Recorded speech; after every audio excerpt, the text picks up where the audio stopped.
6 दिसंबर 2019 को हैदराबाद की पुलिस कुछ 4 लोगों को लेके किसी जेल में जा रही थी शिफ्ट करने के लिए। तो 4 लोगों को जो है जिसको लेके जा रही थी, वो अपराधी रास्ते में पुलिस से कुछ छेड़छाड़ करते हैं, उनकी बंदूक छीन के लेके भागने लगते हैं उसी दौरान। और पुलिस जब बोलती है कि भाई रुक जाओ, नहीं तो हम लोग क्या तो तुम्हारा एनकाउंटर हो जाएगा, रुक जाओ, रुक जाओ, रुक जाओ। जब नहीं रुके तो पुलिस ने मजबूरन गोली चलाया। 4 लोग उसमें मारे गए। जो चारों अपराधी थे, चारों अपराधी मारे गए उसमें।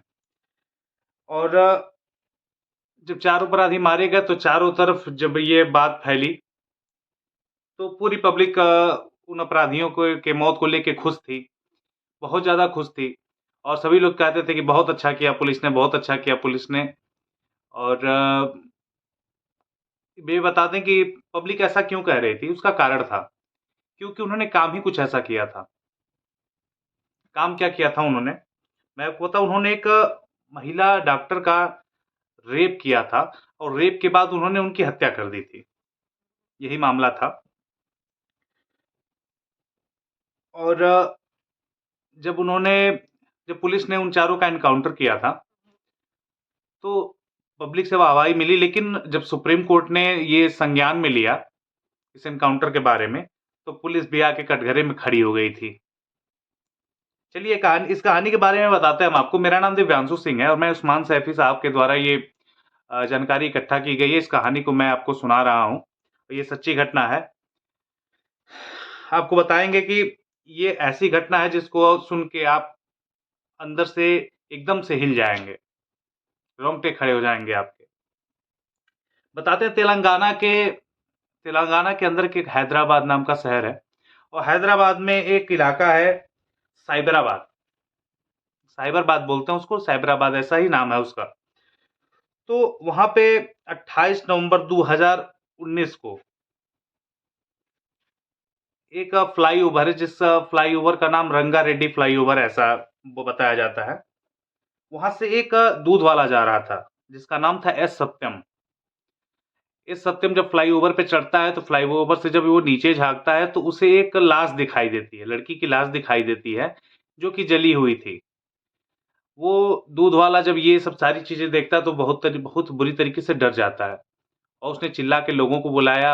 आसपास के लोग वहां पे आए। आने के बाद वहां के लोगों ने पुलिस को खबर की, तो जल्द से वहां के नजदीक में सादनगर पुलिस स्टेशन और एक शमशाबाद पुलिस स्टेशन है, इन दोनों पुलिस स्टेशन की पुलिस वहां पहुंच जाती है, और वहां से लड़की की लाश बरामद होती है। उस लड़की का नाम था डॉक्टर दिशा रेड्डी, जो कि सादाबाद में की रहने वाली थी, और सादाबाद की रहने वाली थी। और वो क्लिनिक चलाती थी शमशाबाद में, जो कि एक वेटनरी की डॉक्टर थी। वो शमशाबाद में क्लिनिक चलाती थी, जो कि उसके घर से 37 किलोमीटर दूर था। और 37 किलोमीटर वो रोज अपने स्कूटी से और कैब से आती जाती थी। जैसे उसके घर से वो अपने निकलती थी, तो एक टोल पड़ता था, टोल के पास वो आके अपना स्कूटी खड़ी करती थी, स्कूटी खड़ी करके वहां से कैब लेके वो अपने क्लिनिक जाती थी। ऐसा वो हमेशा करती रहती थी, अपना आना जाना उसका रोज का लगा रहता था। 27 नवंबर 2019 को उसको कुछ स्किन की प्रॉब्लम थी, तो उसने एक डॉक्टर से अपॉइंटमेंट ले रखी थी। तो वो रात को क्लिनिक अपना बंद करके फिर वो डॉक्टर के पास जाती है, डॉक्टर को अपना स्किन दिखाती है, दिखा के फिर वहां से निकलती है। और वो जब टोल के पास आती है, जब वहां से स्कूटी लेती, तो इसकी स्कूटी कुछ दूर चलने के बाद जो है पंचर हो जाती है। करीब रात के 9 बज रहे थे। अब रात के 9 बजे स्कूटी पंचर हो जाती है, तो कुछ दूर वो अपना धकेलते हुए ले जाती है। और ले जाने के बाद कुछ जगह, जैसे हाईवे था जो कि हैदराबाद से बेंगलुरु के लिए जाता है, बेंगलोर के लिए जाता है, उसी हाईवे की ये घटना है। उसके बाद सभी ट्रक ड्राइवर और अन्य लोग जो रोड के किनारे थे, वो लोग आके पूछते थे इनसे कि मैम आपकी हम क्या मदद कर सकते हैं आपकी। तो वो सारे लोग उसे गलत नज़र से देख रहे हैं। तो ये अपनी बहन को फ़ोन मिलाती है, बताती, सारा प्रकरण बताती है कि बहन ऐसा-ऐसा मेरे साथ हो रहा है, मैं क्या करूँ? बहन कहती है बहन कहती है कि हमें रोज़ आना-जाना पड़ता है वहाँ से, तो फिर मैं स्कूटी यहाँ खड़ी कर दूँगी, फिर आऊँगी जाऊँगी कैसे? तुम एक काम करो कि हमसे बात करती रहो फ़ोन पे और मैं गाड़ी लेके चलती हूँ, बनवा देती हूँ कुछ दूर तक। तब तक एक आदमी जो है आता है सामने से। अच्छा लग रहा था, खानदानी लग रहा था। आदमी आता है तो वो कहता है कि बहन मैं आपकी क्या मदद कुछ कर सकता हूँ आपकी? तो उसे उसमें थोड़ा बिलीव हो जाता है और जब विश्वास हो जाता है उसके ऊपर तो वो कहती है, "हाँ भैया मेरा ये स्कूटी पंचर है बनवा दीजिए।" वो स्कूटी वहाँ से लेके चला जाता है और स्कूटी लेके जाने के बाद कुछ देर बाद फिर वो वापस आता है और बताता है कि मैम ये स्कूटी नहीं बन पाया, यहाँ पे नहीं बन पाएगा, आप चलिए आगे टोल के पास, वहाँ पे एक दुकान है जो 24 घंटे खुली रहती है, वहाँ पे आपकी स्कूटी बन जाएगी। तो अब वहाँ से वो ल कुछ कुछ 2-3 लोग और हुए, स्कूटी को धक्का देते हुए लेके जाने लगे और ये जब स्कूटी को वो लोग अपना धक्का देके जाने लगे और फिर बहन ने कहा था अच्छा ठीक है मैं जा रही हूँ गाड़ी बनने के लिए जा रही है, मैं तुमको फ़ोन करती हूँ। फिर 9:45 पर बहन फिर फ़ोन मिलाती है, छोटी बहन फ़ोन मिलाती है तो बहन का मोबाइल स्विच ऑफ आ रहा था और जब स्विच ऑफ आता है तो बहन परेशान होती है, जाके पिताजी से कहती कि पिताजी ये अभी बहन से ऐसे-वैसे बात हो रही थी, अभी उसका मोबाइल स्विच ऑफ आ रहा है। फिर पिताजी और वो लड़की, ये दोनों लोग जो है सादनगर पुलिस स्टेशन जाते हैं और जाके वहाँ पे रिपोर्ट लिखाते हैं कि ऐसी-ऐसी बात है। अब सादनगर के पुलिस स्टेशन के लोग को बताया जाता है कि भाई वो वेटनरी की डॉक्टर है जो शमशाबाद में हमारा क्लिनिक है, यहाँ पे ऐसे-ऐसे घटना हो गया।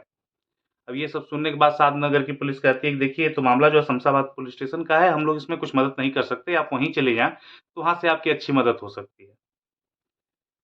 तो शमशाबाद ये लोग जाते हैं, वहाँ की पुलिस को रिपोर्ट लिखाते हैं, पुलिस रात में 1 आध 2 सीसीटीवी फुटेज चेक करती है और उसके बाद फिर इन लोग को घर भेज देती है और ये लोग घर जाते हैं, फिर उसके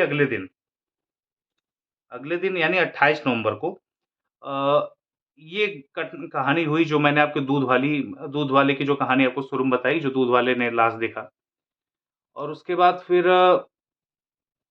ये सारी घटना ये जो है सारी घटना जब हो जाती है, तो सारी घटना होने के बाद वहाँ के पुलिस पे जो है फिर पब्लिक थू-थू करती है, सारी इलेक्ट्रॉनिक मीडिया सब जगह, ट्विटर, फ़ेसबुक, यूट्यूब सारी चीज़ों पे ये मामला चलने लगता है और सबको 2012 की घटना जो है, दिल्ली निर्भया कांड जो है याद आता है।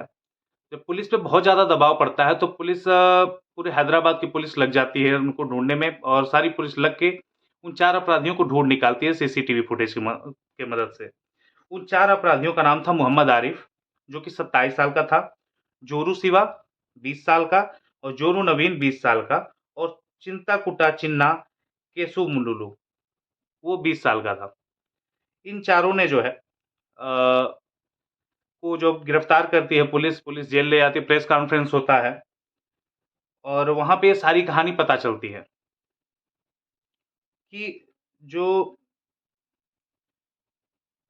आपको मैंने कहानी बताया कि वो लौट के आया और लेके गया जाने लगे गाड़ी फिर गाड़ी लेके जाने लगे लोग। फिर ये गाड़ी लेके कहाँ जाते हैं, जो एक वहाँ पे जो फ्लाईओवर है रंगारेड्डी फ्लाईओवर, वहाँ पे लोग ले जाते हैं और ले जाने के बाद वो गाड़ी फेंक के और उन चारों लोगों ने पूरी तरीके से शराब पिया उन्होंने और इसके साथ डॉक्टर दिशा रेड्डी के साथ इन्होंने बलात्कार किया और बलात्कार करने के बाद वो उनकी हत्या कर देते हैं। हत्या करने के बाद उसपे पेट्रोल डाल के आग लगा देते हैं। बहुत बुरी तरीके से फिर उस फ्लाईओवर से उसे डायरेक्ट नीचे फेंक देते हैं। तो इस तरीके से इन्होंने उसके साथ दरिंदगी की। कहा जाता है कि वो पोस्टमार्टम रिपोर्ट में पता चला कि उसके मरने के बाद भी उसके साथ रेप किया गया है। तो ये बहुत ही बुरी घटना, रोंगटे खड़ी करने वाली दर्दनाक घटना थी। और फिर ये सारी चीज़ें होती हैं, वहाँ पे पहचान जो होती है क्योंकि इतनी बुरी तरीके से उन्हें जला दिया था, कि उसकी पहचान सिर्फ़ वहाँ पे चुन्नी और एक लॉकेट गले में था, इससे पहचान होती कि वही लड़की है। खैर डीएनए टेस्ट से भी मालूम चल गया था। और फिर आपका चेरापल्ली जेल में इन लोग को ले जाके तन्हाई में रखा जाता है, हर कैदियों से दूर, नॉर्मल कैदियों से नहीं, इन्हें अलग-अलग, अलग-अलग ऐसे करके रखा जाता है। और एक दिन पुलिस इन लोगों को कहीं लेके जा रही थी, किसी जेल में शिफ्ट करने के लिए। रास्ते में पुलिस इन लोगों को कहीं उतारती है शायद पानी पीने के लिए, चाहे पेशाब करने के लिए, कुछ ऐसे मैटर से उतरते हैं लोग। तो ये लोग हथियार छीन के पुलिस का भागना चाहते हैं। और वहीं पे कंकड़-पत्थर था, उससे हमला भी करते हैं ये लोग। तो ऐसा होता है तो पुलिस इसी मामले में देखते हुए और अपनी आत्मरक्षा में इन चारों लोगों का एनकाउंटर कर देती है। जब एनकाउंटर होता है तो पूरी तरह से हल्ला मच जाता है कि वाह, वाह, वाह! चारों तरफ से पुलिस की वाहवाही होने लगती है कि इसके साथ अच्छा हुआ। लेकिन कुछ उसमें ऐसे भी लोग थे कि भई अदालत की क्या काम है, ये तो गलत हुआ, अदालत को बंद कर देना चाहिए, ये वो फला-ढका, ऐसा कहा उन्होंने। और 3 साल तक फिर जब इस मामले को जो है सुप्रीम कोर्ट ने संज्ञान लिया, तो 3 साल बाद फिर सारे पुलिस वालों को कटघरे में लाके खड़ा किया और उन पे ये इल्ज़ाम लगा कि ये सारी चीज़ें जो है पहले से प्लान करके और ये मामला क्रिएट करके फर्जी एनकाउंटर किया गया है। मामला अभी चल रहा है सुप्रीम कोर्ट में और ऐसा ना हो कि पुलिस वालों को ही जेल हो जाए या तो उन्हें नौकरी से हाथ धोना पड़े, उनके बच्चे परेशान हों।